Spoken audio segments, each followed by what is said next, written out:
Chapitre 8 – L'évacuation.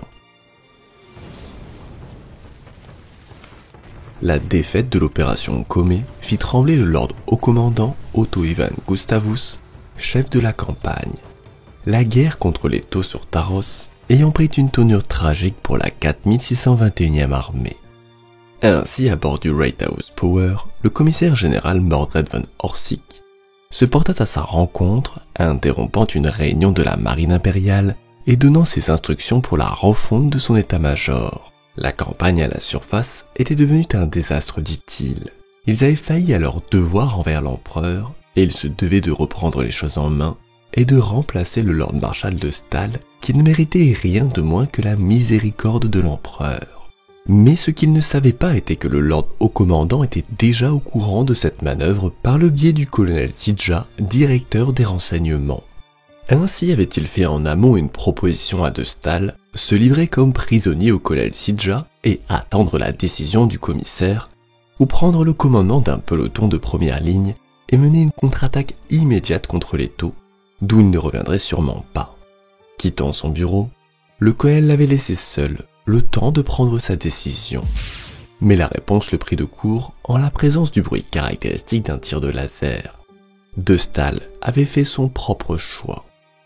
L'arrivée aux commandes du commissaire général von Orsic et de ses aides de camp entraîna ainsi une arrestation d'une grande partie des hauts gradés de la 4621e armée. Au cours d'une journée de troubles et de confusion, 6 officiers furent exécutés après avoir résisté à leur arrestation et 62 autres furent envoyés dans des régiments pénitentiaires. Puis, une fois satisfait de sa purge, le commissaire général prit connaissance de la situation réelle de son armée. Si rien n'était fait, dans 10 jours tout au plus une attaque surprise et coordonnée des Taux pourrait en venir à bout. Ainsi fit-il le choix de raccourcir ses lignes de ravitaillement trop étirées, ce qui en d'autres termes voulait dire ordonner la retraite. Tous les régiments devaient se replier vers la zone de largage et tout ce qui ne pourrait être emporté devait être détruit. Une fois cette consigne donnée, Van Orsic convoqua l'amiral de la flotte Koto et l'informa que la flotte serait amenée à escorter une nouvelle série de convois vers le système Taros. Eau, carburant et équipement, et notamment des avions, viendraient renforcer les hommes sur place le temps de réaliser cette manœuvre.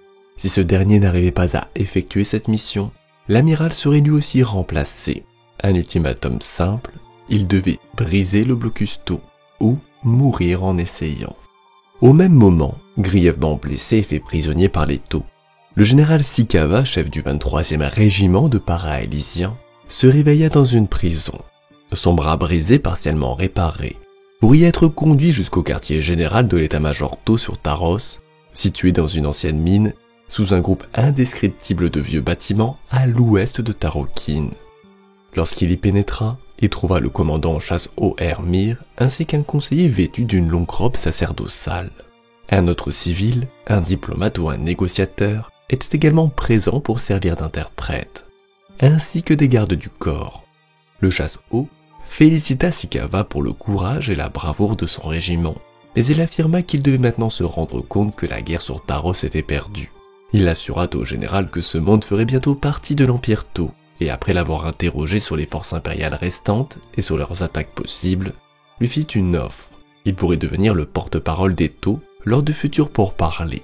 L'éthéré, qui cette fois-ci prit la parole, ajouta « Et rien ne serait fait aux soldats, ni à la flotte si ceux-ci se repliaient d'eux-mêmes. » Il proposait aussi de livrer le gouverneur renégat Olis en échange de tous les prisonniers Taux.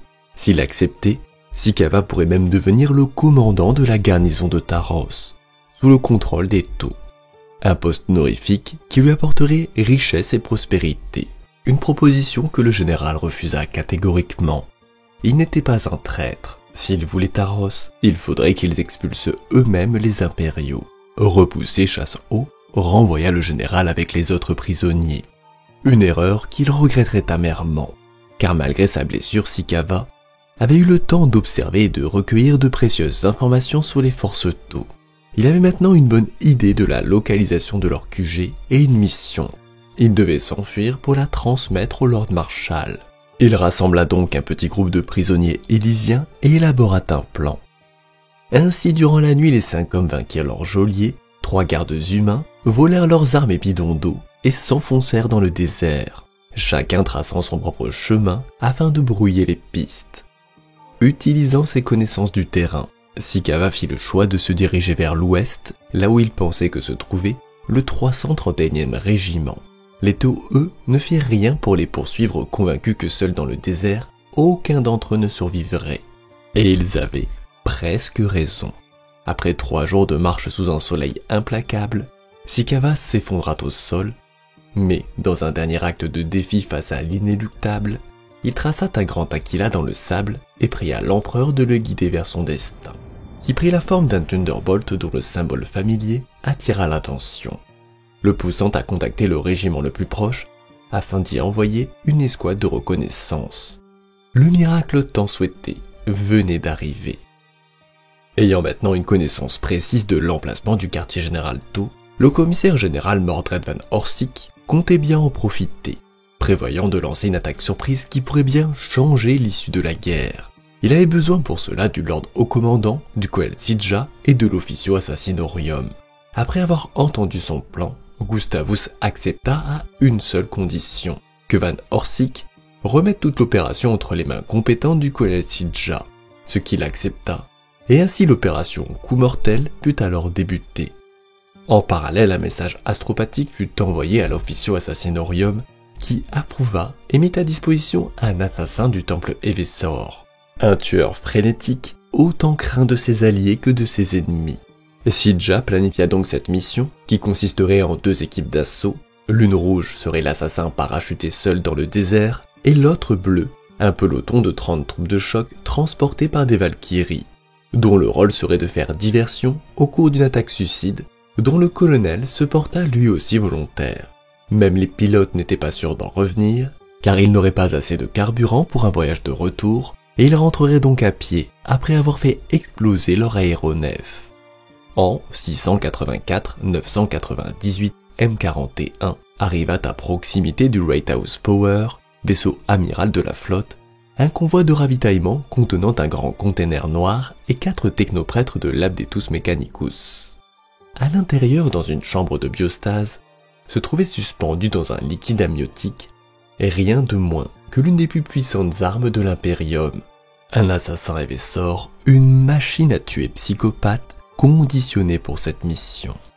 Endormi, on l'équipa de son épée énergétique, son neurogantelet et son pistolet exécutor, dont les munitions contenaient un poison spécifiquement développé pour affecter le système nerveux des Taux. Enfin, le mécanisme d'autodestruction implanté chirurgicalement dans sa poitrine fut activé, afin que même dans la mort il puisse réaliser sa mission. Une dernière litanie fut récitée et sa chambre de biostase fut soigneusement insérée dans une capsule de largage et lancée vers le monde désertique en dessous. Libéré de son sarcophage à 60 km de sa cible, l'assassin émergea pour se jeter à travers le désert, pistolet à la main. L'équipe rouge était en place. À la tombée de la nuit, elle arriva en vue du quartier général, en même temps que les 3 Valkyries du Koel Sidja, contenant les 30 troupes de choc. Sous le feu ennemi, elles déchargèrent leurs hommes en quelques minutes avant de repartir. L'obscurité se teintant alors de nombreuses lumières, flash vifs des balles à impulsion et tirs des lasers. Mais les soldats continuèrent leur progression en s'infiltrant dans les premiers bâtiments qu'ils rencontrèrent et en les tenant le temps qu'il faudrait.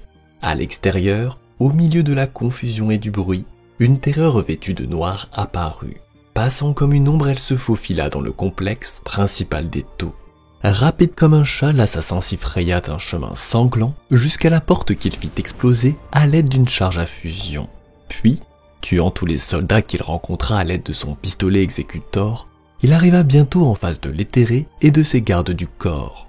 Un combat violent débuta alors, mais l'assassin n'avait qu'un seul objectif, et bien que mortellement blessé par les gardes, il réussit toutefois à approcher du vénérable Taux, et comme sa programmation l'y contraignit, explosa dans un vacarme que le Koel Sidja entendit depuis l'extérieur.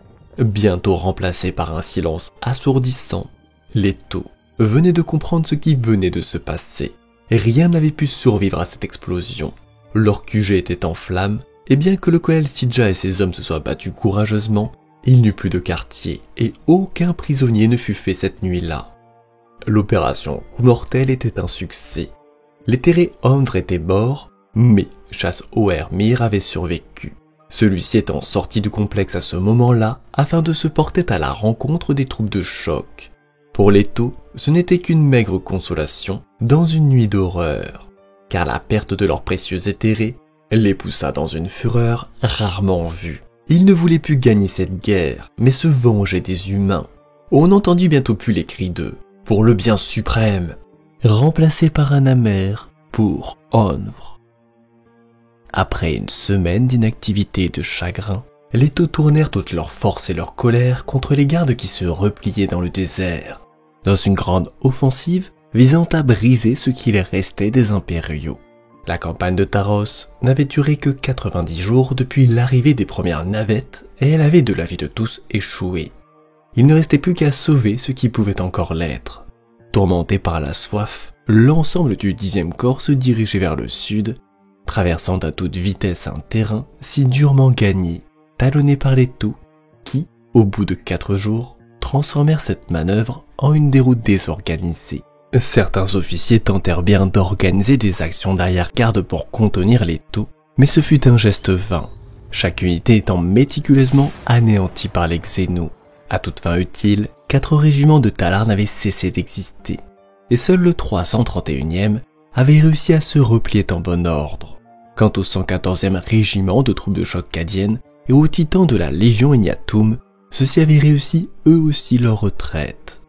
Ainsi, en 752-998 M41, l'évacuation de la zone d'atterrissage sous la protection des 2 compagnies du chapitre Space Marine des Raptors entra dans sa 11e journée avec la plupart des équipements et du personnel important déjà en orbite.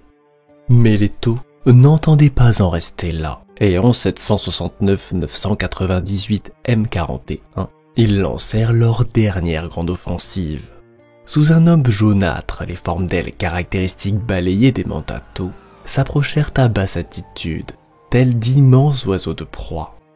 Puis, les cadres de chasse, cuirassés Hammerhead et Exo-Hammer Broadside se mirent alors à canarder à longue distance, pendant que les guerriers de feu et les Exo-Hammer Crisis, avec Chass-Oer-Mir à leur tête, se jetaient sur les Astartes.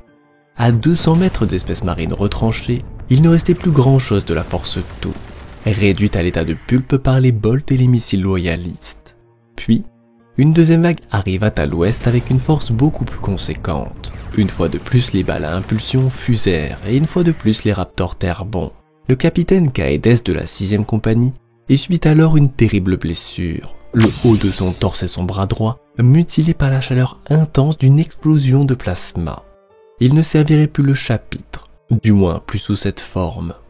Au milieu de l'après-midi, la force Tau était épuisée. Elle avait constamment attaqué les positions Space Marine sans réussir à les briser, jusqu'à ce que le dernier vaisseau eût quitté Taros, libérant alors le capitaine Aurelius et ses hommes de leur rôle de protecteurs. Ainsi, à la nuit tombée, les Thunderhawks chargèrent les derniers frères survivants et avec eux les dernières forces impériales de ce monde. La campagne de Taros était officiellement terminée.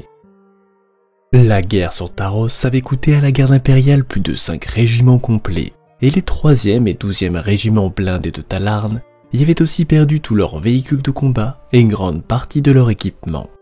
Les survivants avaient ainsi rejoint le 331e, unique régiment rescapé. Les hommes qui n'avaient pas pu être évacués étaient maintenant prisonniers des Tau, forcés d'y travailler dans leurs mines pour le bien suprême. Du 23e régiment de Parasélysiens, il ne restait plus qu'une centaine d'aéronefs, les hommes, eux, ayant été éliminés durant l'opération Comé. Quant au 114e régiment de troupes de choc cadiennes, ils n'avaient perdu qu'une centaine d'hommes, mais plus de 90% de leurs véhicules. Enfin, la Légion Ignatum pleurait la perte de l'un de ses vénérables titans Warhound. Pour l'Imperium, le bilan était lourd. On avait estimé que 10 000 gardes avaient été tués et 15 000 blessés, ainsi que 20 000 capturés. Environ 350 chars avaient été perdus, ainsi que plus de 700 chimères et 200 pièces d'artillerie. Et des forces aériennes, il ne restait plus que 10 aéronefs, auxquels s'ajoutait la perte du croiseur Hammer of Thrace, des escorteurs et des transporteurs. Mais outre ces pertes matérielles et humaines, c'était surtout la prise de Taros par l'Empire Tau qui coûta le plus cher à l'Imperium, ses ressources minières ayant déjà été attribuées dans l'effort de guerre contre la 13e croisade noire d'Abaddon. Ainsi, cette défaite entraînerait par conséquence des problèmes d'approvisionnement pour le monde forge de Stygie 8, ainsi que des retards dans sa production d'armes et d'équipements indispensables aux guerres de l'Imperium. On estimait que durant ce conflit, Chasse Oer Mir commandait une coalition Tau composée d'au moins une centaine de cadres de chasse, soit un total compris entre 8000 et 9000 guerriers de feu, et peut-être jusqu'à 5000 alliés Krauts, auxquels s'ajoutaient 8000 déserteurs humains qui combattaient pour la cause Tau, une force réduite, qui avait toutefois réussi grâce à ses tactiques de guérilla et de harcèlement. Après cette victoire, Teros, comme on l'appelait désormais, faisait officiellement partie de l'Empire Tau, et les colons Xénos commencèrent bientôt à affluer. Malheureusement, il n'y aurait pas de revanche, du moins pour le moment, car l'Imperium est lent à réagir et il est assailli de toutes parts.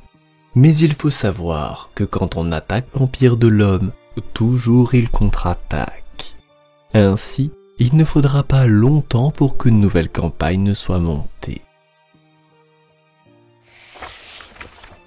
Fin de cette première campagne de Taros, en paraphrasant une autre licence que j'adore.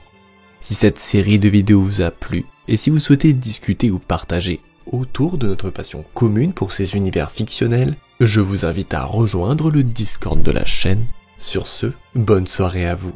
Et si vous souhaitez participer au développement de la chaîne, n'hésitez pas à vous abonner, à commenter et à partager la vidéo, ainsi qu'à participer si vous le souhaitez au Tipeee de la chaîne, auquel nous avons ajouté un magnifique porte-clés aux couleurs de la campagne de Taros.